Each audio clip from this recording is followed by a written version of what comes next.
എൻ്റെ പേര് റോസിലി. എൻ്റെ ഇളയ മോള് ജിനിതയുടെ മകളാണ്. ജിനിത ജെയിംസ്. അപ്പച്ചൻ്റെ ഭർത്താവിൻ്റെ പേര് ജെയിംസ്. മക്കളുടെ പേര് 3 കുട്ടികളുണ്ട് അവൾക്ക്. ആദിന എലിശോ എന്നാണ് ഈ ദിവ്യാരണ്യം അത്ഭുതമായി കയ്യിൽ വന്ന കുട്ടിയുടെ പേര്. 10ാം ക്ലാസ്സിൽ പൊന്നുരുന്നി സ്കൂളിൽ പഠിക്കണേ. അതിൻ്റെ ഇളയ കുട്ടി 8ൽ പഠിക്കണം, ആൺകുട്ടി. അതിൻ്റെ ഇളയ ഒരു 4 വയസ്സുള്ള LKG പഠിക്കണം. കുട്ടിക്കാണ് സംഭവിച്ചത്. അടുത്തുണ്ടായിരുന്നോ? ഞാനൊക്കെ രാവിലത്തെ കുർബാനക്ക് വന്നു പോകും. ഇവിടെ അടുത്ത് തന്നെ വീട്. അപ്പം നമുക്ക് വെയിൽ വന്നാൽ വരാൻ പറ്റില്ലാത്തതുകൊണ്ട് രാവിലെ വരും. പിന്നെ രണ്ടാമത്തെ കുർബാന കുട്ടികളുടെ കുർബാനയാണ്. അപ്പോൾ അവർ മതിയല്ല. പിന്നെ നമുക്ക് പറ്റിയില്ലേ രാവിലെ വന്നില്ലേ രണ്ടാമത്തേന് വരും. അപ്പോൾ ഞാൻ മണിയടി കേട്ടാ വന്ന എന്ന് വെച്ചാൽ ഞാൻ ഓർത്ത് പെരുന്നാൾ പ്രസന്ധിയിലുണ്ട് അടുത്ത വർഷത്തേക്ക്. അപ്പം അതിന് മീറ്റിങ്ങിന് പറഞ്ഞിട്ടുണ്ടായി അച്ഛൻ. അപ്പം ഞങ്ങൾ ഓർത്ത് മീറ്റിംഗ് അപ്പം അച്ഛൻ ആദ്യമായിട്ട് ആണല്ലോ മീറ്റിംഗ് നടത്താൻ പോണേ ഇവിടെ മാറ്റം വന്നിട്ട്. ആരാധനയോടുകൂടി ആയിരിക്കും എന്നോർത്ത് മണിയടി കേട്ടപ്പോൾ ഞാൻ വേഗം വരണ്ടാന്ന് കരുതിയിരുന്നത് ഞാനാ. മോനാ വന്നെ എനിക്ക് പകരം. അപ്പോൾ മണിയടി കേട്ടോടുകൂടി ഞാൻ വേഗം സാരി എടുത്തു ഇവിടെ വന്ന്. അപ്പോൾ ഞാൻ വന്നപ്പോൾ എല്ലാവരും പറഞ്ഞ് വെച്ച് പോയി സക്രാരിയിട്ടെന്ന് പറഞ്ഞു. അപ്പോൾ കൊച്ചിൻ്റെ അമ്മൂമ്മയാണെന്ന് പറഞ്ഞപ്പോൾ അച്ഛൻ വേഗം ഒന്ന് തന്നെ കാണിച്ചു തരാൻ വേണ്ടിയിട്ട് എടുത്തു വെച്ചപ്പോൾ പിന്നെയും കുറേ ജനങ്ങൾ കൂടി വന്നു. അപ്പോൾ അങ്ങനെ കണ്ടു. അപ്പോൾ വെറുതെ പോസ്റ്റ് ഇങ്ങനെ വട്ടത്തിലിരിക്കണം. അതുമാതിരി നമുക്ക് എന്നാലും അറിയാൻ പറ്റും പിളർക്കപ്പെട്ട ഒരു ബ്ലഡ് പതിഞ്ഞേക്കണ പോലെ കാണുള്ളൂ. അപ്പം ഞാൻ വരുമ്പോൾ കുറച്ച് സമയം കഴിഞ്ഞല്ല. അപ്പം അതുകൊണ്ട് അതിങ്ങനെ പരന്ന പോലെയുള്ള ഒരു ഇതാണ് നമുക്ക്. ബ്ലഡ് പൊങ്ങിക്കണമെന്നല്ല, ബ്ലഡിൻ്റെ കളറ്. അത് കഴിഞ്ഞ് അത് വെച്ചു. പിന്നെ അച്ഛൻ ധ്യാനത്തിന് പോയി. അപ്പം അത് കഴിഞ്ഞപ്പോൾ അതിലെന്തോ 2 ദിവസം കഴിഞ്ഞപ്പോൾ ഉറുമ്പോ എന്തോ വന്നെന്ന് പറയുന്നു. അപ്പോൾ ശരിക്ക് വെക്കാൻ അതിശയമായിട്ടുള്ളത് അറിയിപ്പിക്കില്ലല്ലോ. അതൊക്കെ പിന്നീടല്ലേ ആവുള്ളൂ.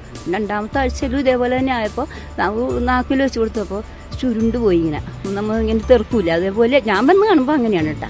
അത് കഴിഞ്ഞപ്പോൾ 3ാമത്തെ ആഴ്ചയിൽ ഇങ്ങനെ. അപ്പോഴും ഞാൻ ഈ മണിയടി കേട്ടാ വന്നെ. ഈ 3 ആഴ്ച ഇപ്പൊ കഴിഞ്ഞ 3 ഞായറാഴ്ചകളാണ് സംഭവിക്കുന്നത്. 21, 28 പിന്നെ കഴിഞ്ഞ ഞായറാഴ്ച 4-ാം തീയതി. ഈ ആദ്യത്തെ ആഴ്ച ഇങ്ങനെ സംഭവിച്ചതിന് ശേഷം മോളോട് സംസാരിച്ചിരുന്നു ഇതിനെ കുറിച്ച്? എന്താ മോള് പറഞ്ഞേ? മോളൊന്നും പറയില്ല. അവള് പറഞ്ഞു എനിക്കൊന്നും മനസ്സിലാവില്ല, എനിക്കൊന്നും മനസ്സിലാവില്ല. പിന്നെ ഞാൻ ഇനി ദിവ്യാരനെ സ്വീകരിക്കണില്ല എന്ന് എന്നോട് പറഞ്ഞു. ഇല്ല മോനെ, ദിവ്യാരനെ സ്വീകരിക്കണം. മോനെ അത് അറിയില്ലാണ്ടാണ്. മോന്റെ ഒരു തെറ്റും കൊണ്ടല്ല. പേടിച്ചുപോയോ? ആ മോൾക്ക് പേടി.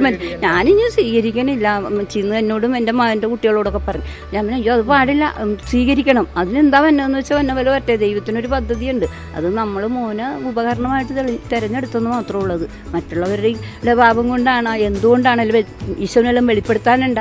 അതിങ്ങനെയൊക്കെ അത്ഭുതത്തിലൂടെ ആയിരിക്കും നമുക്ക് കാണിക്കാൻ പോകണം. അതിന് മോൻ പേടിക്കൊന്നും വേണ്ട എന്നൊക്കെ ആശ്വസിപ്പിച്ച് വിട്ടു. എല്ലാ ആഴ്ചയിലും നമ്മൾ ഇങ്ങനെ ആശ്വസിപ്പിച്ച് വിടണേ. കൊച്ചിന് 2ാമത്തെ ആഴ്ചയും വന്നു, ഇപ്പൊ 3ാമത്തെ ആഴ്ചയും വന്നു. അപ്പൊ എന്താണ് കുട്ടിക്ക് ഒന്നുമില്ല. കുട്ടിക്ക് പറഞ്ഞ എന്നെ എല്ലാവരും രൂപക്കൂട്ടിലെടുത്താൻ പോണ പോലെ പ്രത്യേകിച്ച് നോക്കണം. എനിക്ക് പേടിയാവണം. നമ്മൾ പേടിക്കൊന്നും വേണ്ട.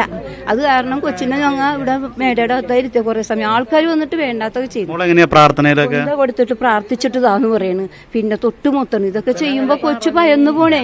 ഇതെന്താ ഞാൻ വിശുദ്ധയാണോ, എന്നെ ഇങ്ങനെയൊക്കെ ചെയ്യണത് എന്താണ് ചേച്ചി എന്നൊക്കെ എന്റെ മോന്റെ മോളോടൊക്കെ ചോദിക്കണേ. ആത്മീയ ജീവിതം എങ്ങനെയാണ്? ആത്മീയ ജീവിതം വെച്ചാൽ അവര് സ്കൂളിലൊക്കെ ഭയങ്കരമായിട്ട് പ്രാർത്ഥനയും കാര്യമുണ്ട്. വീട്ടിൽ വരുമ്പോൾ നമ്മൾ സാധാരണക്കാരല്ലേ. 3 കുട്ടികളുണ്ട്, അപ്പനും അമ്മയുണ്ട്. മോൻ ഓട്ടോറിക്ഷക്കാരനാണ്.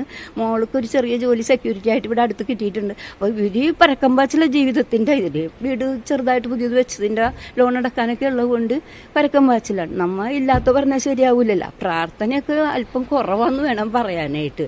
പക്ഷെ ദൈവം പള്ളി വരാറുണ്ടോ? ഇല്ല, ദിവസമൊന്നും വരാൻ. കുറച്ച് ദൂരെയാണ് അവർ താമസിക്കുന്നത്. ഇടവകയാണ്. ഇതാണെങ്കിലും ഇവിടെ അടുത്തായിരുന്നു വീട്. അന്നേരമൊക്കെ എപ്പോഴും വരുമായിരുന്നു ഒഴിവെള്ളപ്പ. ഇപ്പൊ അങ്ങനെ വരാൻ പറ്റണില്ല. ഇപ്പൊ അവരുടെ ജീവിത സാഹചര്യം കൊണ്ട് അവർക്ക് വരാൻ പറ്റുന്നില്ല. അതുകൊണ്ട് വരും, ഞായറാഴ്ച ദിവസങ്ങളിൽ വരും, പിന്നെ ഒഴിവ് ദിവസങ്ങളിൽ വരും.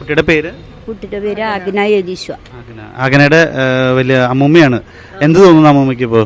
നമുക്ക് തോന്നുന്നത് ഈശോനെന്തോ നമ്മൾക്ക് വെളിപ്പെടുത്തി തരാനുണ്ടെന്നുള്ളത് മാത്രമാണ് ഞാൻ മനസ്സിലാക്കുന്നത്. അപ്പം നമ്മൾ ജപമാല ചൊല്ലി പ്രാർത്ഥിക്കാന്ന് പറയും, പ്രായശ്ചിത്തം അനുഷ്ഠിക്കാന്ന് പാത്യമേലൊക്കെ പറഞ്ഞത് നമ്മൾ ബുക്കിലൊക്കെ വായിച്ചിട്ടുണ്ട്. അപ്പം അതുപോലെ ഞാൻ പറഞ്ഞു കൊടുത്തു, മോനെ വീട്ടിലെ കരണക്കൊന്തയും പ്രാർത്ഥനയൊക്കെ ചൊല്ലണമെന്ന് പറഞ്ഞപ്പോൾ ഞാൻ ചോദിച്ചു പ്രാർത്ഥന മുടങ്ങുമ്പോൾ ആ പ്രാർത്ഥന മുടക്കമുണ്ടെന്ന് പറഞ്ഞു. അപ്പോൾ എല്ലാവരും കൂടി ഒത്തുവരില്ല. കാരണം അപ്പച്ചൻ ഓട്ടം കിട്ടുമ്പോൾ പോകും, അമ്മ ജോലിക്ക് നൈറ്റ് പോകേണ്ടി വരും. അപ്പോൾ കൊച്ചുങ്ങൾ തനിച്ചാണ്, ഈ 3 കുഞ്ഞുങ്ങൾ തനിച്ചാണ് ഇതൊക്കെ ചെയ്യണം. 15 വയസ്സ് 13 വയസ്സ് 4 വയസ്സുള്ള കൊച്ചുങ്ങളുടെ അവസ്ഥ എന്താണ്? അതിൻ്റെ കാടും പോത്തും അതും ഇതിനൊക്കെ ഉണ്ട്. കഷ്ടപ്പാടും എല്ലാം വളർത്തണമുണ്ട്. അപ്പോൾ അങ്ങനെയൊക്കെ ജീവിച്ചങ്ങോട്ട് മുന്നോട്ട് പോകണം. അല്ലാതെ കൊറോണ കാലത്തായിരുന്നു അവരുടെ ദിവ്യാരന ആദ്യത്തെ സ്വീകരണം. അതിന് പോലും നമ്മൾ കൊച്ചുങ്ങളൊന്നും അവർ ആർഭാടമൊന്നും ചെയ്തില്ല. രാവിലെ 6:30 കുർബാനയായിരുന്നു.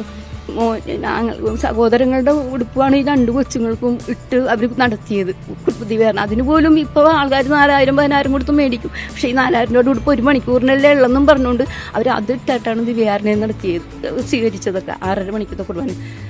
എന്താണ് ഈശോന് അവരുടേത് മാത്രമല്ല, നമുക്ക് ജനങ്ങൾക്ക് എല്ലാവർക്കും എന്തൊക്കെയോ വെളിപ്പെടുത്തി തരാനുള്ളതാണെന്നാണ് ഞാൻ മനസ്സിലാക്കുന്നത്, ഞാൻ പറയണത്. എല്ലാവരോടും ഞാൻ ചോദിക്കും, എന്നോട് പറയുമ്പോൾ കൊച്ചിൻ്റെ അമ്മമ്മയിൽ എന്താ കൊച്ചു പ്രാർത്ഥനയും കാര്യവും, കൊച്ചിന് പ്രാർത്ഥനയും കാര്യവും കൊണ്ടൊന്നുമല്ല ഇങ്ങനെ സംഭവിച്ചത്.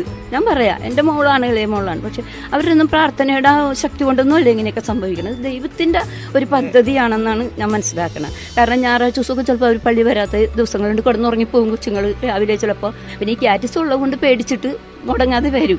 മോളാണെങ്കിൽ ചിലപ്പോൾ ഡ്യൂട്ടിയിലായിരിക്കും, 7 മണിക്ക് കയറണം, 7 മണിക്ക് ഇറങ്ങണം, ഇങ്ങനെയൊക്കെയുള്ള ഇതാണ്.